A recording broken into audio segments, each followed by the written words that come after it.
হযরত শেরে খুদা হুজুর দুনিয়া এলেন, কাঁদছেন, নড়ছেন, চোখ খুলছে না।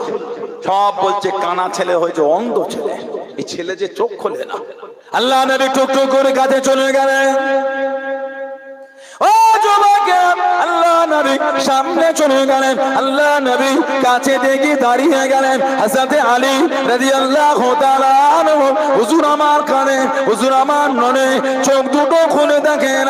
আল্লাহ নবী টুকটুক করে কাছে গিয়ে দাঁড়িয়ে গিয়ে আল্লাহ নবী একটু লালা শরীফ নিয়ে নিয়ে দুটো চোখে লাগিয়েছেন, দুটো চোখে লাগিয়েছেন।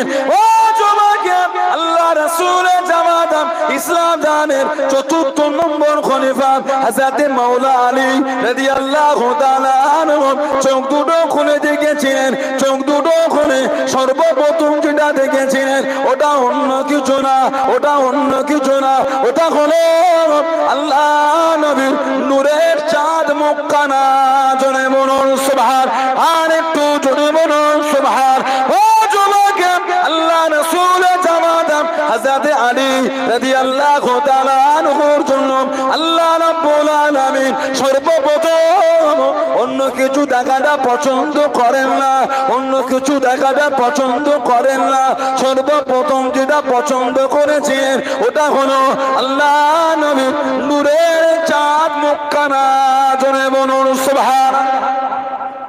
হযরতে শেরে খোদা হুজুরের চোখে নবী পাক লালা শরীফ দিলেন, আর একবার দিয়েছিলেন। ওটা হলো সপ্তম হিজরি খাইবারের যুদ্ধের দিন। সপ্তম হিজরি খাইবার। আল্লাহ রাসূল রাত্রিরে ওয়াজ করতে গিয়ে বললেন, আগামীকাল আমি এমন একজনকে ঝান্ডা দেবো, তার হাতে আল্লাহ খাইবার ফাতে করে দেবেন।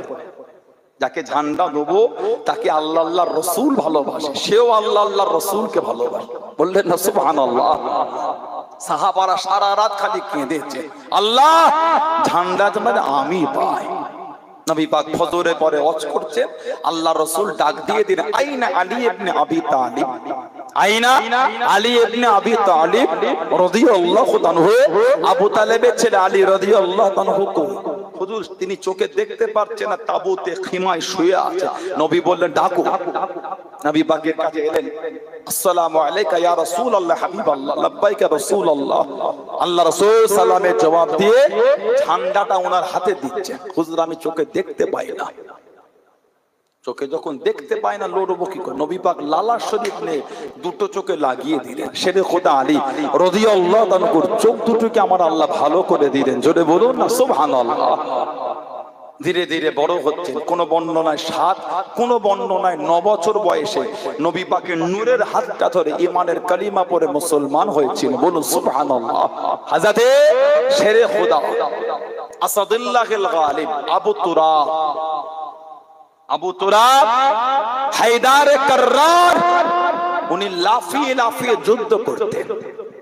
শেরে খোদা হুজুর লাফিয়ে লাফিয়ে যুদ্ধ করতেন। হায়দার কাররার। আল্লাহ রাসূল নবম হিজরিতে তাবুকের জমিন থেকে ফিরছেন। আল্লাহ রাসূল গাদিরে কমে দাঁড়িয়ে গেলেন। গাদিরে কম নবী পাক ভাষণ দিতে গিয়ে বলেছিলেন, মান কুনতু লাহু মাওলা ফাআলিয়ুন মাওলা। যে ব্যক্তি আমি নবী আমাকে তার মাওলা মনে করবে, সেজন্য আমার আলীকেও তার মাওলা মনে করে নেয়। বলুন না সুবহানাল্লাহ। ওজন্য বলি না মাওলা আলী, ওটা আল্লাহ রাসূল বলে দিয়েছেন, মান কুনতু লাহু মাওলা ফাআলিয়ুন মাওলা। যে আমি নবী আমাকে তার মাওলা মনে করবে, সেজন্য আমি নবী আমার আলীকেও তার মাওলা মনে করে নেয়। ধীরে ধীরে বড় হলে হযরত ইমাম হযরত আবু বকর সিদ্দিক, হযরত উমর ফারুক, হযরত উসমান গনি রাদিয়াল্লাহু আনহুম আজমাইন মাঝে মাঝে বলতেন, যাও না নবীকে বলো নবীর মেয়েকে তুমি বিয়ে করবে। নবীর ওই মেয়ের সাথে নবী অন্য কারো বিয়ে দেবে না, তোমাকেই দেবে। সেটার কথা হুজুর বলতেন, আমাকে বড় লজ্জা লাগে নবীকে আমি ওটা বলতে পারি, আমাকে বড় লজ্জা লাগে, আমি কি নবীকে ওটা বলতে পারি? আমি বলতে পারবো না। আবার কিছুদিন যায়, আবার বলে। হযরত শেরে খোদা হুজুর কাজ করে, হযরত আবু বকর সিদ্দিক, হযরত উমর ফারুক, হযরত উসমান গনি রাদিয়াল্লাহু আনহুম আজমাইন তিনজনকে বলছে, যাও নবীর দরবারে গিয়ে বলো নবীর মেয়েকে তুমি বিয়ে করবে। জোর করে তিনজন পাঠিয়েছে। নবী পাকের দরবারে এসেছে। রাসূল বলে, কি খবর? চুপ। কি মনে করে এলে? আবার আলী এই সময় কি মনে করে আমার কাছে? কিচ্ছু বলে না। নবী পাক নিজেই কিছুক্ষণ পরে হেসে হেসে বলছেন, আমার ফাতেমাকে বিয়ে করবে? সুবহানাল্লাহ বললেন না? কিতাবে এসেছে দুনিয়ায় বিয়ে হবার আগে মালায় আলাতে ইলহান হয়ে গেছিল। জোরে বলো, দুনিয়ায় ওনাদের বিয়ে হবার আগে মালায় আলা ফেরেশতাদের মজলিসে আল্লাহ ইলহান করে দিয়েছে। জোরে বলবেন না?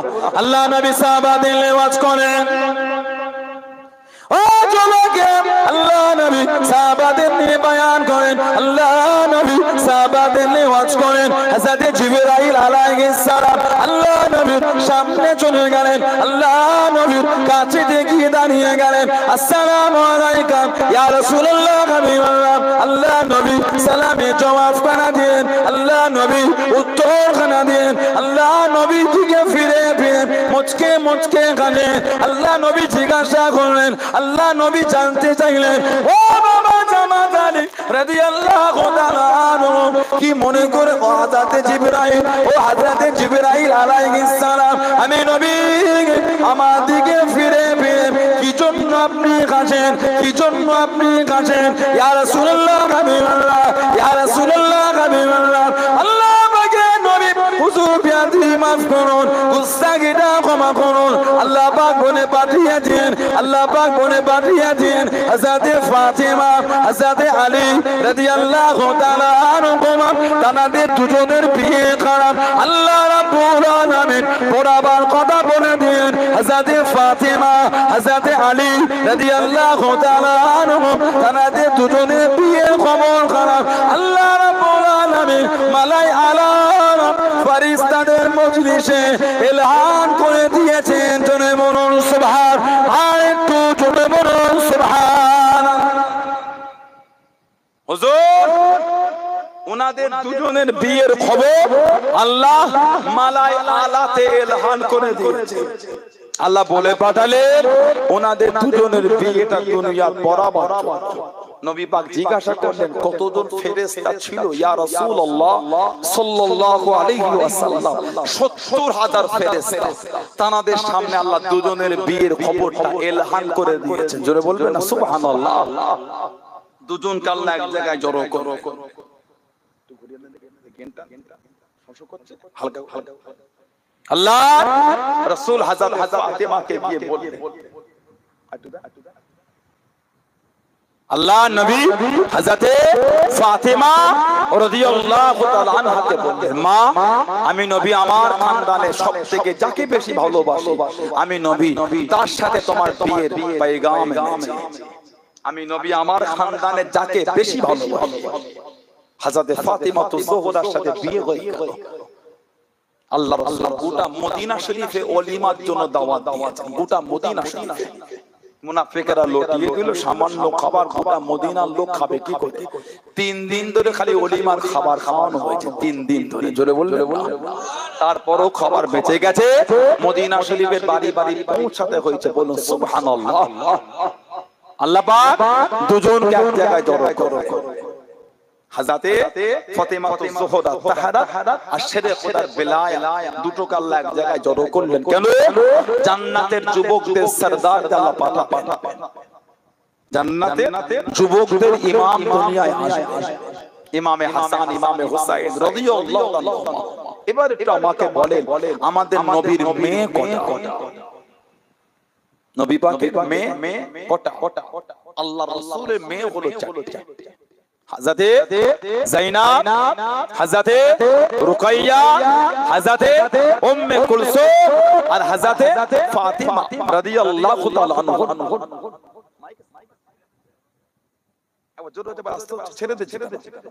হযরতে যায়েনব রাদিয়াল্লাহু তাআলা আনহা, হযরতে রুকাইয়া, হযরতে উম্মে কুলসুম আর হযরতে ফাতিমা রাদিয়াল্লাহু তাআলা আনহা। এবারে একটু আমাকে বলেন, নবীর মেয়ে যদি 4টে হয়, এক মেয়ের ছেলেদের আলোচনা হচ্ছে, বাকি 3টে মেয়ের ছেলেগুলো ওগুলো তো কেউ বললো না। একটু হ্যাঁ দেখো, নবীর মেয়ে যদি 4টে হয়, এক মেয়ের ছেলেদের আলোচনা হচ্ছে, বাকি 3টে মেয়ের ছেলেগুলো তাদের কথা তো কেউ বললো না। যিনি ওয়াজ করেন ইমাম হাসান হোসেন রাদিয়াল্লাহু আনহু, আস্তাগফিরুল্লাহ, এতে নাউজুবিল্লাহ আমার কোনো দুঃখ নাই। তানাদের আলোচনা করলে ঈমানের নূর বাড়ে। জোরে বলবেন না? জানার তো ইচ্ছা হয় বাকি তিনটে মেয়ের ছেলেগুলো তানাদের কথা কেউ তো বললো না। কথা ঠিক না ভুল বলছি? শুনেছেন আপনারা তানাদের ছেলেদের কথা? কেন বললো না? হযরত ফাতিমা তুজ-জোহরা রাদিয়াল্লাহু তাআলা আনহা, ওনার ছেলে কথা, হযরত ফাতেমা রাদিয়াল্লাহু তাআলা আনহা, ওনার ছেলে হলো তিনটে, হযরত হাসান, হযরত হুসাইন, আর একজন ছিলেন হযরত মুহসিন। হযরত মুহসিন রাদিয়াল্লাহু তাআলা, এই হযরত মুহসিন উনি বাচ্চাবেলায় ইন্তেকাল হয়ে গেছেন, ওইজন্য ওনার আলোচনাটা একটু কম। হযরত যায়েনব রাদিয়াল্লাহু তাআলা, ওনার ছেলে ছিল, একটা নাম রেখেছিলেন হযরত আলী, নাম আলী রাদিয়াল্লাহু তাআলা, বাচ্চাবেলায় ইন্তেকাল হয়ে গেছে, ওইজন্য ওনার আলোচনাটা কম। মেয়ে একটা নাম হযরত উমামা, হযরত উমামা, কিতাব এসেছে মাঝে মাঝে নবী ওনাকে পিঠে করে দিয়ে আমাদের রাসূলুল্লাহ নামাজ পড়তেন। জোরে বললেন না? আর জোরে বলা গেল না? যেমন পিঠে করে নামাজ নবী পাক ইমাম হাসান হুসাইনকে নিয়ে পড়তেন। বলুন সুবহানাল্লাহ, জোরে বলেন সুবহানাল্লাহ। আল্লাহ নবী নববী শরীফে দাঁড়িয়ে গেলেন, ও যুবক, আল্লাহ নবী সাহাবাদের নিয়ে নামাজ খানা পড়ে হযরত হাসান, হযরত হুসাইন রাদিয়াল্লাহু তাআলা নববী শরীফের মধ্যে চলে গেলেন। কাতারে একদিক থেকে আর একদিকে ছুটে ছুটে চলে যায়, কাতারে একদিক থেকে আর একদিকে ছুটে ছুটে চলে আসে। আল্লাহ নবী যখন দাঁড়িয়ে থাকেন, হযরত হাসান, হযরত হুসাইন রাদিয়াল্লাহু তাআলা আল্লাহ নবীকে জড়িয়ে নিলেন, আল্লাহ নবীকে জড়িয়ে নিলেন। ও যুবক, আল্লাহ নবী সিজদায় চলে গেলেন, আল্লাহ নবী নূরে পিঠে দিয়ে গিয়ে বসে গেলেন। আল্লাহ নবী সিজদা থেকে মাথাটা তুলতেন না, আল্লাহ নবী সিজদা থেকে মাথাটা উঠাতেন না। আল্লাহ নবী তাসবিহ খানা পাড়িয়ে দিলেন, সুবহান রাব্বিয়াল আলা, সুবহান রাব্বিয়াল আলা, সুবহান রাব্বিয়াল আলা, সুবহান রাব্বিয়াল আলা, সুবহান রাব্বিয়াল আলা। হযরত হাসান, হযরত ইমাম হুসাইন রাদিয়াল্লাহু তাআলা এখনো বসে আছেন। ও যুবক, আল্লাহ নবী তাসবিহ খানা পাড়িয়ে দিলেন, আল্লাহ নবী সিজদা থেকে মাথা তুলতেন না। আমি নবী যদি সিজদা থেকে উঠে পড়ি, আমার হাসান হোসেন পড়ে যাবে। আল্লাহ নবী সিজদার মধ্যে রয়েছেন, ইমাম হাসান হোসেন সরে গেলেন। আল্লাহ নবী ওইটাকে যখন বসে গেলেন, হাসান হোসেন কোলেতে বসে যেত। আল্লাহ নবী আবারও দাঁড়িয়ে গেলেন, হযরত হাসান, হযরত হুসাইন রাদিয়াল্লাহু তাআলা আল্লাহ নবীকে জড়িয়ে নিলেন, আল্লাহ নবীকে জড়িয়ে নিলেন। ও যুবক, সাহাবাদের নামাজ হালাতে বিরক্ত বলে মনে হলো, অসুবিধে বলে মনে করে নামাজ হালাতে হাতটা বাড়িয়ে দিয়ে হযরত হাসান, হযরত হুসাইনকে টান দিতে টেনে টেনে সরিয়ে দিলেন, টেনে টেনে সরিয়ে দিলেন। ও যুবক, ও আমার মুরব্বি বাবারা, মায়েরা, বোনেরা, মগিয়া, আল্লাহ নবী এতটা ভালোবাসতেন, আল্লাহ নবী এতটা মোহাব্বত করতেন। আল্লাহ নবী নামাজ হালাতে সাহাবাদের দিকে ঘুরে গিয়ে আল্লাহ নবী ইশারা করে মানা করতেন। জনে বলুন সুবহান। আর